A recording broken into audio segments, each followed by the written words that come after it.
Spot से बने हैं और उसका कलर कुछ चेंज है, मैप्ड टंग है, इसका भी होम्योपैथी में समाधान है। बेहतरीन लोगों को नमस्कार, सादर प्रणाम।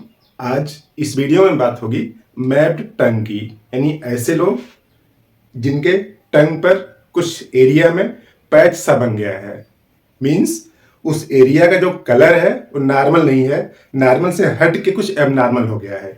यूं समझिए कि जैसे मान लीजिए टंग है, तो इस टंग का जो कलर है हल्का सा रेडिश कलर होता है और पूरी एरिया एकदम एक ही कलर का दिखती है।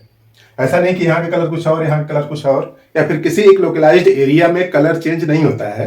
यानी यहाँ पे ठीक एकदम क्लियर कट कलर का होता है, रेड कलर का, हल्का सा रेड कलर से।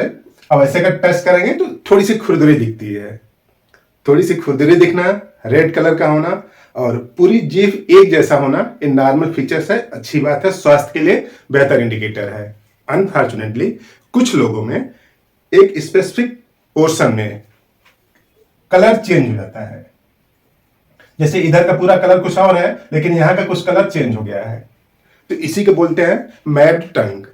खास बात, मैप टंग जो है यानी जो एक मैप जैसा बन गया है, कुछ समय बाद यहां तक रहता है और अगले समय में यानी 2 4 6 8 10 महीने बाद ये हो सकता है अपनी लोकेशन को चेंज कर दे, यहां से यहां आ जाए, यहां पे ठीक हो जाए, यहां पे ठीक हो जाए, यहां पे हो जाए।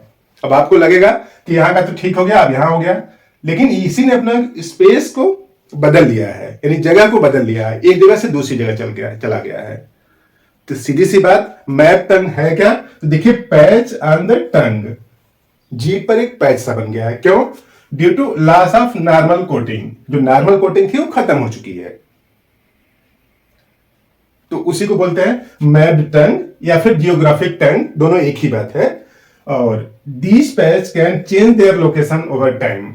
समय बदलने के साथ ये जो पैच है उसी टंग पर एक साइड से दूसरे साइड या एक पोजीशन से दूसरे पोजीशन पर शिफ्ट हो सकता है। अब टंग जिनकी मैप्ड है, यानी कुछ उस पर स्पॉट से बने हैं और उसका कलर कुछ चेंज है, तो उसके कारण क्या हो सकते हैं? अगर उसकी हम लोग बात करें तो कारण मल्टीपल है। जेनेटिक फैक्टर हो सकता है, स्ट्रेस हो सकता है, या फिर हार्मोनल चेंज हो सकता है। बॉडी में हार्मोनल चेंज हो गया हो तो मैप टंग बन गया हो, और जब ही हार्मोन फिर नॉर्मल लेवल पर आ जाएंगे तो खत्म भी हो सकता है, यानी अपने से ठीक भी हो सकता है। विटामिन बी और जिंक की डिफिशियंसी भी हो सकती है, यानी जो फूड आप ले रहे हैं उसमें विटामिन बी या फिर जिंक नॉर्मल से कम हो रहा है या फिर बॉडी में कम हो गया है। और जीआईटी डिसऑर्डर, यानी लीवर, स्प्लीन, जो है पूरी स्टमक, इन सब का कोई डिसऑर्डर हो, यानी पूरा एलिमेंट्री ट्रैक्ट, यानी माउथ से लेकर के एनस तक कहीं पे डिसऑर्डर होगी, जीआईटी डिसऑर्डर उसको एक साथ बोलते हैं। तब ये सब फैक्टर रिस्पॉन्सिबल हैं मैप्ड टंग होने के लिए, यानी टंग पर कुछ न कुछ स्पॉट बन गए हैं लोकलाइज्ड एरिया में और वो शिफ्ट होते रहते हैं।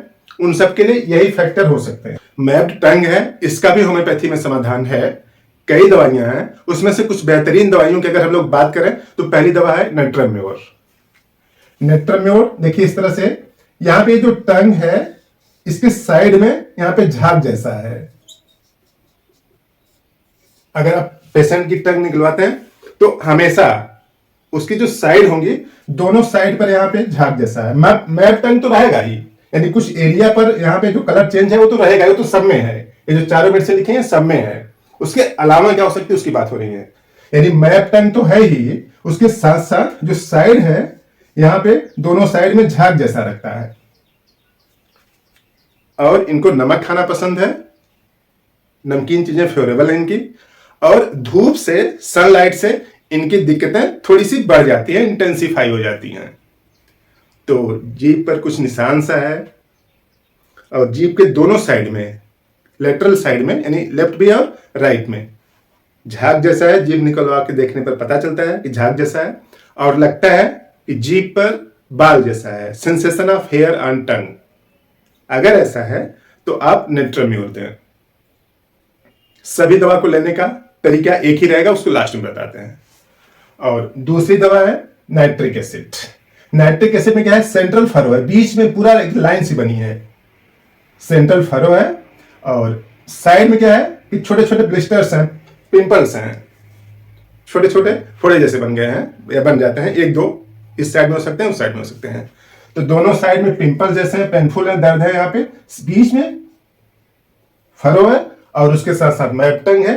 तो उसका फीचर्स क्या है? Nitric acid. नाइट्रिक एसिड का जो पेशेंट होता है वो बहुत जिद्दी होता है, इरिटेबल होता है, जरा से भी बात पर इरिटेट हो जाता है जल्दी से, और इसके एनस में भी खुजली होती रहती है। मींस डाइजेस्टिव ट्रैक्ट का कुछ ना कुछ डिसऑर्डर इसको जरूर होगा। और तीसरी दवा है रस्टॉक्स। रस्टॉक्स में जो टंग है, यहां पे अगर देखेंगे तो ट्रायंगुलर एक डेल्टा जैसा बनता है, ट्रायंगुलर रेड एरिया बनी है यहाँ पे। तो ट्रायंगुलर रेड एरिया है तो उसका क्या है? रस्टॉक्स मेडिसिन होगी। अब रस्टॉक्स का पेशेंट जो यूरिक एसिड डायथिसिस का है, इसके गठिया जॉइंट्स में भी दर्द होगा और चलने से इसकी दिक्कतों में थोड़ा कंफर्टेबल महसूस होता है, रेस्ट में इसको दिक्कत होती है। और फोर्थ वाला है कालीबाइक्रोम। कालीबाइक्रोम में मैप टंग है, उसके साथ साथ जो टंग है वो बड़ी सी हो गई है, मोटी भी है और फ्लैट भी बड़ी सी हो गई है।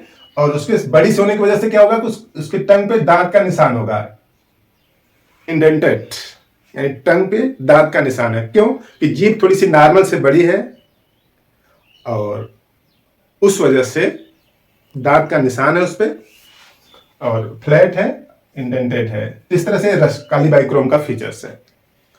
तो देखिए, जीभ पर किसी भी तरीके का एक स्पॉट या निशान आ जाता है तो उसी को मैप टंग बोलते हैं।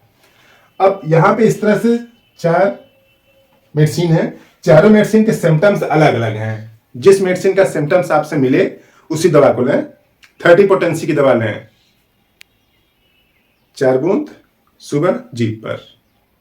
तो इस दवा को यूज करने से जिस कैटेगरी का होगा, जैसे इस कैटेगरी का होगा तो नेट्रोम्योर यूज करें, इस कैटेगरी का है तो नाइट्रिक एसिड यूज करें, इस कैटेगरी का है तो रस्टॉक्स यूज करें, और इस कैटेगरी का है तो कालीबाइक्रोम यूज करें। 30 पोटेंसी की दवा यूज करें सुबह 4 बूंद जीभ पर। तब इससे जो जीभ है उसका नेचर चेंज होगा और नॉर्मल रिकवर कर जाएगा, कोटिंग नॉर्मल हो जाएगी। तो इस तरह से काम की बात आप यहां तक देख रहे हैं तो समझ में आ रही होगी। इस वीडियो को लाइक करें, शेयर भी कर दें, कुछ लोगों की इंफॉर्मेशन बढ़े ताकि बीमार होने की संभावना कम हो। अगर इस कैटेगरी में आपका नहीं आता है, कुछ समझ नहीं आ रहा क्या करें, तो कुछ नहीं, आप चिलिडोनियम यूज करें, 15 बूंद आधा कप पानी में घोल के 3 बार। चिलिडोनियम बेहतरीन मेडिसिन है और जीआईटी के सभी डिसऑर्डर को, उसके अलावा और डिसऑर्डरों को ठीक करके डाइजेशन को सही करता है। तो उस वजह से सेकेंडरी जो बीमारियां शरीर में उत्पन्न हो रही है वो भी ठीक होगी। तो आपने पूरा वीडियो देखा, काम की बात समझ में आई। Thank you.